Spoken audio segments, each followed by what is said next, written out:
80,000 pounds of steel, 65 to 70 miles per hour, and a 19-year-old behind the wheel. Is this the future of the American supply chain or a recipe for disaster on our highways? Right now, a massive battle is reaching its breaking point in Washington, D.C. On one side, you have the American Trucking Association. They say we are desperate for drivers. They say the industry is dying because we can't recruit kids out of high school. They want to lower the interstate driving age to 18. But on the other side, you have the Truck Safety Coalition. You have groups like Parents Against Tired Truckers, and they just sent a formal urgent demand to the FMCSA.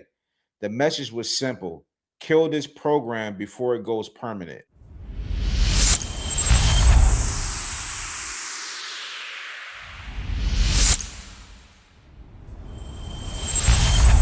On this video, I'm doing a deep dive into the Safe Driver Apprenticeship Pilot, or the SDAP. I'm looking at why only 80 people signed up for a program that was supposed to have 3,000. We're talking about the lethal stat that safety advocates say the industry is ignoring. And we're asking the hard question: is there really a driver shortage, or is this just a quest for the cheapest labor possible? Before I turn into the numbers, I need you to do me a favor. Smash that like button because it helps the algorithm push this safety news to the people who need to see it. Share this video with your fellow drivers, subscribe to the channel, and turn on those post notifications. 2026 is going to be a wild year for regulation, and you don't want to be the last to know. So let's start with the logic. Why did the industry want this program in the first place? Proponents call it the border paradox. Right now, in 49 states, an 18-year-old can get a CDL. They can drive a semi truck within state lines. That means a 19-year-old in Texas can drive from El Paso to Texarkana. That is an 800-mile trip. It's 12 hours of driving through wind, traffic, and fatigue, and it is perfectly legal. But if that same driver tries to cross the bridge from Philadelphia, Pennsylvania into Camden, New Jersey, that's a 2-mile trip. And under federal law, that is a crime. The American Trucking Association, or the ATA, says this is ridiculous. They argue that if a teenager is safe enough to drive 800 miles inside one state, they are safe enough to drive 10 miles into another state.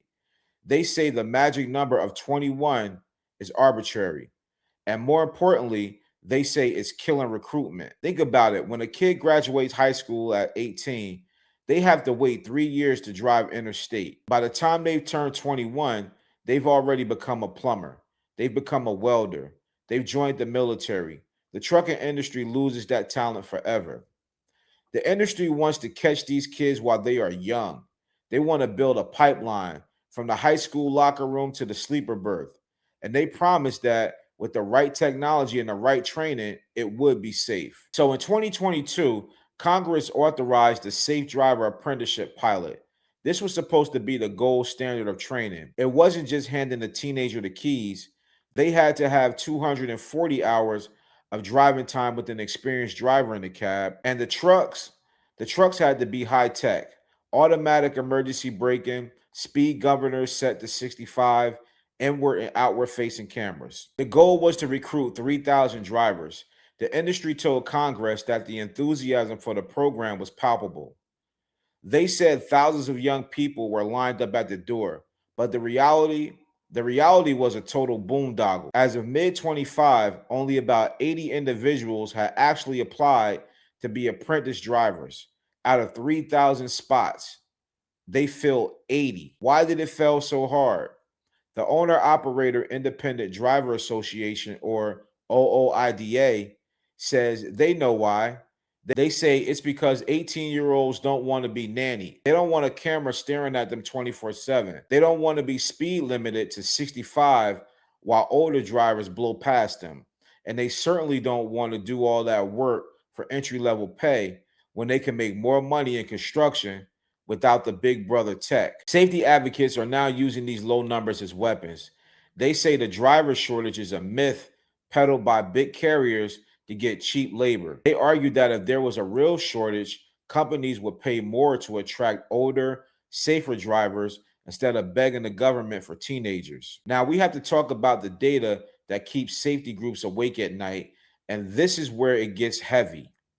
According to research from the Insurance Institute for Highway Safety, age is the single biggest risk factor in truck crashes.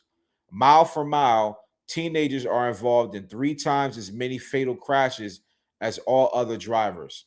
But when you put them in a commercial vehicle, the number gets worse. Drivers aged 19 to 20 are 6 times more likely to be involved in a fatal truck crash than drivers over 21. 6 times. Safety advocates point to biology, the human brain. Specifically, the prefrontal cortex isn't fully developed until age 25. That's the part of the brain that handles impulse control. It handles risk assessment, it handles decision making under pressure. Now, imagine an 18-year-old on an interstate. He's tired, he's behind schedule, a car cuts him off. Does he have the maturity to stay calm? Or does his developing brain react with impulse? When you're hauling 80,000 pounds, you don't get a second chance. The Truck Safety Coalition just sent a letter to the FMCSA. They highlighted that truck fatalities have skyrocketed by 62% since 2009. They are telling the government we are in a safety crisis. Now is not the time to experiment with our least experienced drivers. They argue that the FMCSA should be focusing on side underride guards. They should be focusing on automatic emergency braking for all trucks. They should be fixing the hours of service loopholes. But instead, they are wasting time on a program that only 80 people actually wanted. There is a darker side to this debate that veteran drivers talk about in every truck stop across the country, and that is the money. Many veteran drivers argue that the push for 18-year-old drivers isn't about opportunity, it's about cost control. An 18-year-old apprentice is cheaper than a 45-year-old veteran. A teenager is less likely to argue about detention time. A teenager is more likely to accept a lower CPM because they don't have a mortgage or a family to feed yet. OOIDA President Todd Spencer has been very vocal about this. He says the big carriers want to hire the cheapest labor possible to maximize their profit margins. He argues that the driver shortage is actually a retention problem. If companies treated drivers like professionals, if they paid them for every minute they were on duty, if they gave them a life outside of the cab, the shortage would disappear overnight. But instead of fixing the job, the industry wants to change the applicants. They want to bring in kids who don't know any better.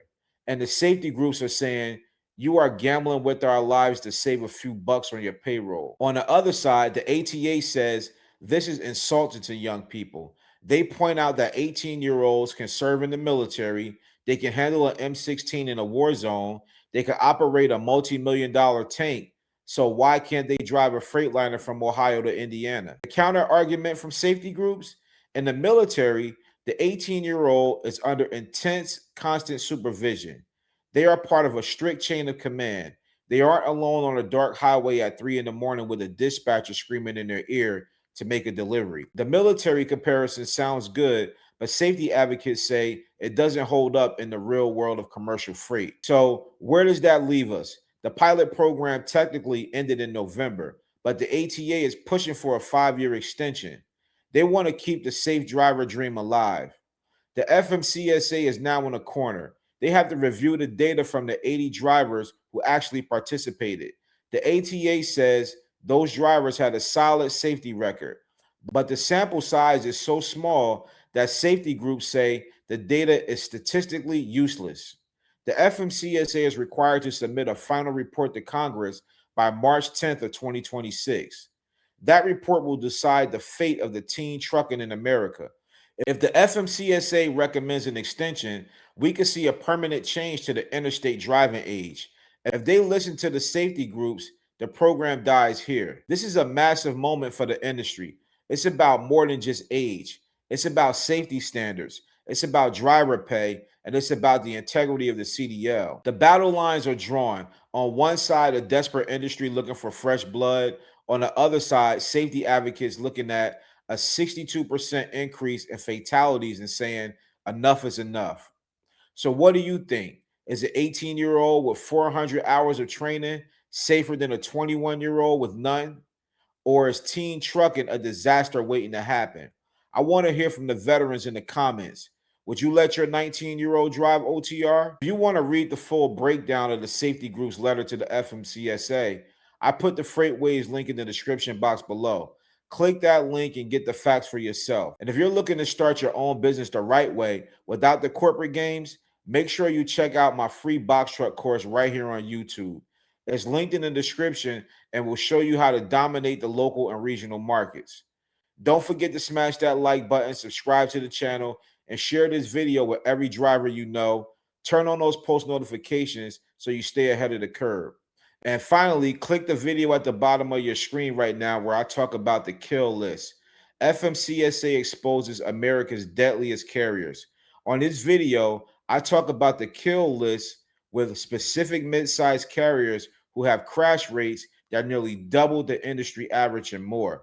And once again, I'm Marcellus with Trucking with MBR.